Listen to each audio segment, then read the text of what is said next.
So most great books, not every great book, but most great books have great first lines. I mean, that's just part of the deal. You need a good first line to have a great book. Herman Melville's Moby Dick. Man, that thing's written 1851. That's a long time ago. What's the first line? Call me Ishmael. What a great line. And you know how come I know it's great? Because everybody knows it.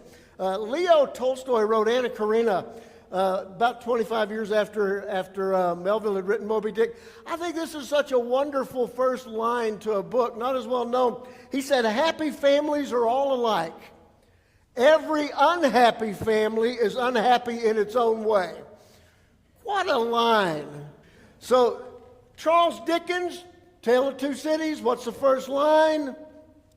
It was the best of times, the worst of times. Such hope, such despair.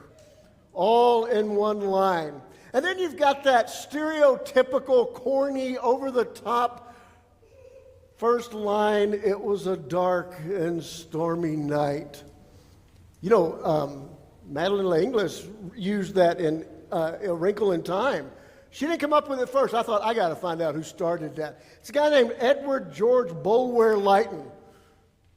You got to have a good first line if you have a name like that. He wrote a book called Paul Clifford, and it started, it was a dark and stormy night.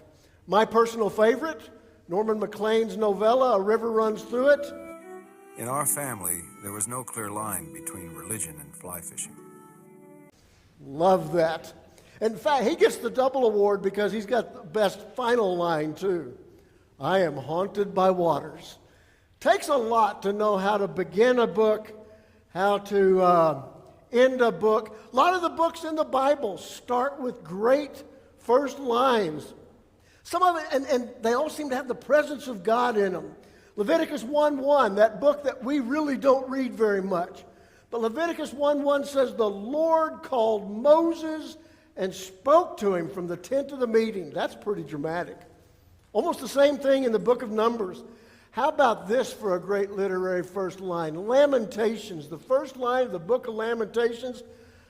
This is after Jerusalem is being destroyed. They're being taken into Babylonian captivity. It's terrible. Here's what's written. How lonely sits the city that was full of people. Wow. That's just great literature, much less great truth. You can read the book of Luke, read the book of Acts, Luke's beginning of his address to Theophilus and what he intended to do. How about this one, Hebrews chapter 1, the first line. Long ago, at many times, and in many ways, God spoke to our fathers by the prophets. But in these last days, he has spoken to us by his Son. And John, maybe John takes the cake, I don't know. 1 John 1:1, how does he begin? He doesn't begin, dear readers, hey there, how you doing? Things are good here. He begins with that which was from the beginning, which we have heard, which we have seen with our eyes, which we looked upon and have touched with our hands concerning the word of life. What a great start. How does he start in Revelation 1?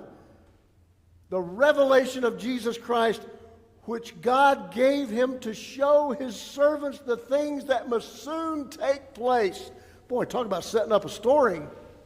And of course, you got John 1:1, the gospel.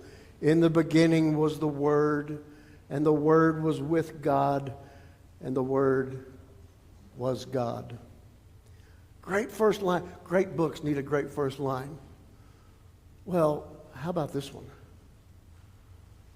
Maybe one of the most well-known first lines in the history of first lines. In the beginning, God created the heaven and the earth. God spoke it, and it happened. Can you do that? Can you speak anything into absolute reality? Absolute obedience to your word? Absolute control?